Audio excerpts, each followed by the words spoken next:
ჩემო ქართველნო, საყოველთაოდ ცნობილია, რომ კრემლში დამუშავებული გეგმის თანახმად ქართველობა ქვეყანაში უნდა გადაიქცეს ეთნიკურ უმცირესობად, რათა მოსკოვს გაუადვილდეს ექსპანსია სამხრეთ კავკასიისა და ამ ვერაგული გეგმის განმახორციელებლად დანიშნულია კრიმინალი ბიძინა ივანიშვილი და აღნიშნული ფორმატი სურთ არაბიზაციის მეშვეობით მოიყვანონ სისხლში და ამის ჭეშმარიტი მაგალითი ჩვენს უკან სასტუმრო კინგ დევიდი, რომელიც ააშენა ალბედითი გვარის მქონე რუსმა ოლიგარქმა სოსო ორჯონიკიძემ და რომელიც ამ წუთში გავსებულია მთელი არაბული სამყაროთი, მათ შორის იქ ფუნქციონირებს საუდის არაბეთის საელჩოც. ეს კიდევ არაფერი, ამის გვერდით შენდება ახალი ცათამბჯენი არაბებისთვის სახელად თამარ მეფე. ბედის დაცინვა.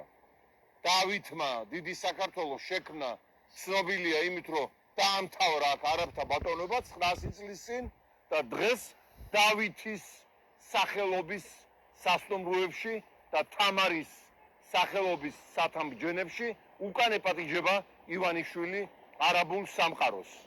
და ეს კორპუსი შენდება არც მეტი არც ნაკლები ქოც დეპუტატ ნავთობ მაფიოზა მილიარდერ ენუქიძისა და ასევე ქოც დეპუტატ ერის გამყიდველ წულაიას მეშვეობით, რომლებიც დაჩქარებული ტემპებით აგებენ არა მარტო ამ შენობას, არამედ მთელს არაბულ სამყაროში სატელევიზიო რეკლამებში დახარჯული აქვთ მილიონი და იწვევენ ფულიან არაბებს, რათა გადმოსახლდნენ საქართველოში და ამათ მიიღო, რა თქმა უნდა, ასევე მილიონიანი მოგებები.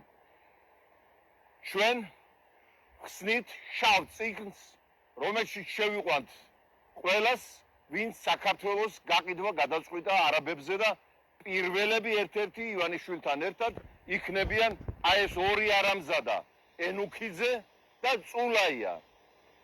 თავის მოსკოველ თანამზრახელ სოსო ორჯონიკიძესთან ერთად.